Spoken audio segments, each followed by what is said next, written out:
Pessoal do Livres TV, hoje vamos conversar com o professor de economia Cláudio Chiquida.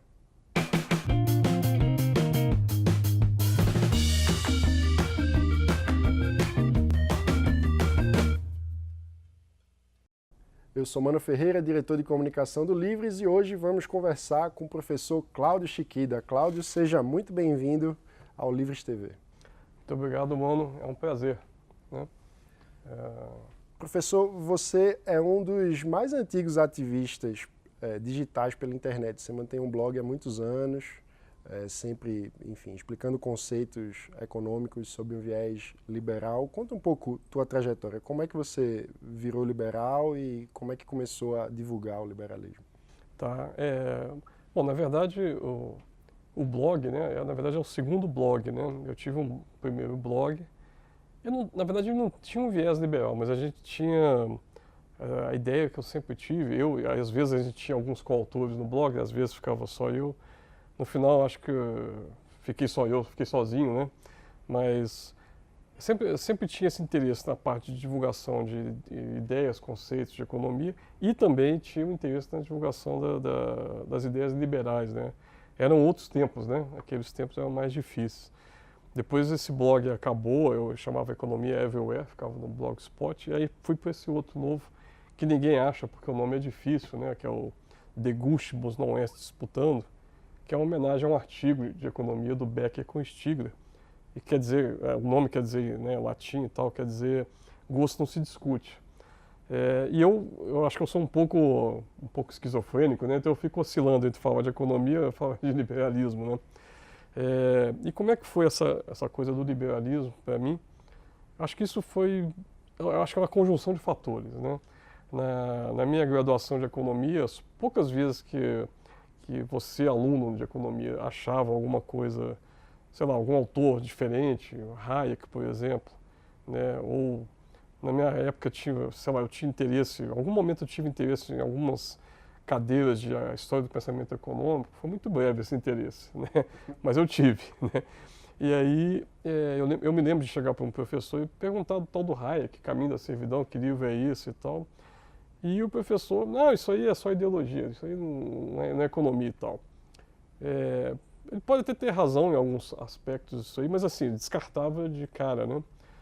Eu acho que então, assim, o fato das pessoas ficarem negando ou tentando te esconder alguma coisa é uma coisa que te atrai para o liberalismo, né? E a outra foi na época do mestrado, quando aí eu comecei a estudar a questão de emancipação de municípios em Minas, né? E para estudar isso aí eu acabei entrando numa área de pesquisa que é a área de escolha pública, a área de public choice. E aí com essa entrada na área de public choice eu comecei a ter contato com outras literaturas, né? Então não necessariamente era liberalismo, era economia. James Buchanan. Isso, Tullock, né? Aí depois a nova economia institucional com o North estava começando. Mas aí você começa a ler e ler e ler, né? E vai abrindo aquele leque de leituras. E aí eu caí no David Friedman, o filho do Milton Friedman. Na época pouca gente conhecia, né? E aí eu descobri aquele livrinho dele lá, sei lá, o Maquinário da Liberdade, né? Eu não sei como é que traduz direito esse nome. E aí aquele livro me deixou assim... É um livro anarcocapitalista. É um livro anarcocapitalista, né? Esse livro me deixou encantado porque, por um lado, eu pensava assim, poxa, em termos de ciência econômica, é um livro cheio de desafios intelectuais interessantes, né?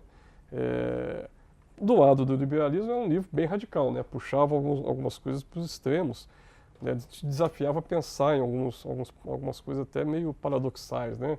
Eu me lembro de algum capítulo lá que ele discutia, sei lá, direito, sei lá, se as crianças deveriam ter direito sobre elas mesmas, os seus pais e tal. Um negócio meio... E naquela época, sei lá, nós estamos falando aqui dos anos 90, começo dos 2000, né, assim, essa coisa meio... Era muito novidade, né? E eu me lembro nisso aí eu começar a ler e gostar. Então foi um pouco uma conjunção de fatores, né? Professores que tentavam esconder coisas inocentes, né? Livros normais, não tem nada demais em ler O Caminho da Servidão do Hayek, mesmo que você ache que o livro é mais ideologia do que economia, ou vice-versa, não tinha problema nenhum. O Hayek é sempre citado, né, na literatura de instituições, é um cara importante, né? Mas como tentaram me né, me proibir de ler isso aí, eu acabei indo atrás, né? Então, se você não quer que a pessoa seja liberal, né, né, ou se você quer que a pessoa seja liberal, proíba ela de ler as coisas que ela vai correndo atrás, né? Ou então faça como a Dilma. Não faça como a Dilma. Também. Coloca a pessoa com 8 anos de governo. A Dilma, eu acho que, ou 7 anos, né, uma coisa assim, já dá um efeito bom também.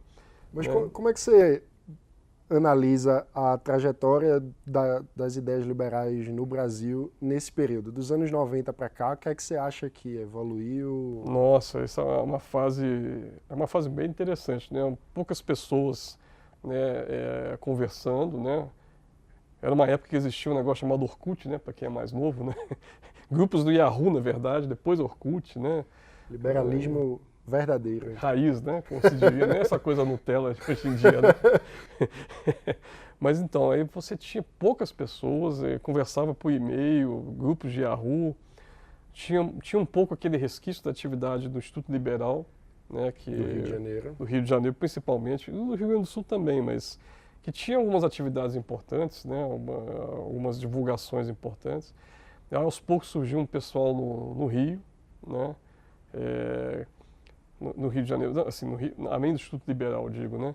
Depois apareceu o Milênio, né? E outros grupos que queriam fundar um partido liberal, uma coisa assim, um partido libertário, né? E tudo muito, como disse outro dia aí acho que foi, não sei se foi o Joel Pinheiro que falava isso, né? Que falou outro dia que cabia todo mundo numa Kombi, né? É um negócio muito pequeno, poucas pessoas, umas discussões muito acirradas às vezes, né? Mas um pouco começou a surgir esse pessoal mais anarcocapitalista, então eu me lembro de ver um sujeito discutir seriamente se deveria tomar vacina, não deveria tomar vacina, devia ser obrigado a tomar vacina ou não, mas tudo bem, né? Assim, e isso foi crescendo, né? Na internet começou a surgir um blog aqui, um blog ali, e aí esses blogs, aí sim, especificamente voltados para liberalismo, né? Depois apareceu o Ordem Livre, o Instituto Milênio, né, o pessoal austríaco, e a coisa foi tomando Estudantes pela Liberdade. Isso, exatamente, bem lembrado, né, Estudantes pela Liberdade, né, e essa coisa foi crescendo, aí começaram a aparecer umas polêmicas, né, umas brigas internas, coisas que você nem imaginava que teria, porque não tinha gente para brigar, né? Aí agora você tem um monte de gente brigando, discutindo quem que é liberalismo mesmo, quem que é liberal mesmo, quem que não é, né? Ficou até um pouco chato às vezes essas discussões, né? Na tua visão, qual é o maior desafio do liberalismo no Brasil hoje? Eu acho que o maior desafio do liberalismo, na minha opinião, é fazer a receita mais ponderada entre o ativismo, eu acho que é o que mais existe, e a parte do liberalismo, vamos dizer assim, mais maduro. Não, maduro talvez não seja a palavra certa, mas mais acadêmico, né? De você ter um pouco de estudos liberais, né, um pouco mais formatados dentro do método científico, né? Então, assim, você ter um pouco esse peso assim, digamos assim, a gente não pode ficar só na proposta do tipo do panfleto, né? Sei lá, por exemplo, vamos acabar com o Banco Central, vamos privatizar tudo. Tudo bem, essa parte da panfletagem que é importante que exista. Mas é importante ter o outro lado também, das pessoas que falam, opa, como é que você faz isso? Como é que a gente alcança isso dentro de um ponto de vista liberal, né? A formatação de políticas públicas do ponto de vista liberal, né? Eu acho que esse é o pedaço do liberalismo que precisa crescer um pouco, ganhar um pouco de corpo, né? Porque senão a gente fica só na guerrilha, né? Só estamos brigando, colando cartazes, né? E aí, tudo bem, é importante essa motivação, esse entusiasmo, a gente não pode perder, mas a gente também tem que ter esse outro lado, né? Pelo menos assim que eu penso. E a gente pode dizer que o Livres vai construir isso com sua ajuda agora, né? Olha, eu espero poder ajudar mais do que não ajudar. Né? Eu gosto muito da proposta, né? De como está sendo feito, né? Esse momento do Livres, né? Esse momento atual dele, né? Na verdade, desde o início, mas eu acho mais interessante agora, né? E no que a gente puder ajudar, né? No que eu puder ajudar, eu vou ajudar. Né? Qual é a tua avaliação do Livres?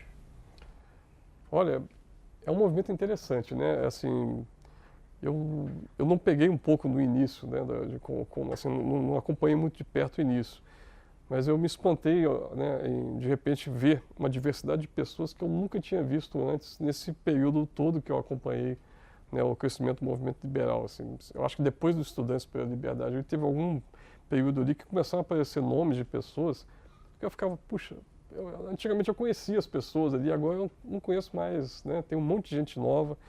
E comecei a ver umas lideranças despontando, fazendo coisas diferentes, né? E assim, uma coisa legal do Livros, né, que é a questão de sair um pouco só do discurso do liberalismo econômico, que para mim como economista é mais fácil de acompanhar, né, e entrar no conceito amplo de liberalismo, né? Até com, né, a gente vê pessoas com posições que às vezes até você pode até não concordar, né?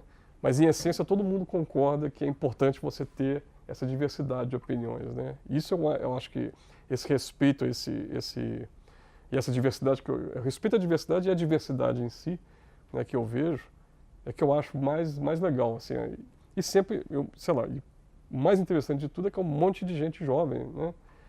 Eventualmente tem uma pessoa mais velha, um ou outro como eu, né? Assim, mas assim, já chegando aí na segunda idade e meia, né? Para não ficar assim, mas o que importa é o espírito jovem, né? Eu espero que eu tenha esse espírito aí, né?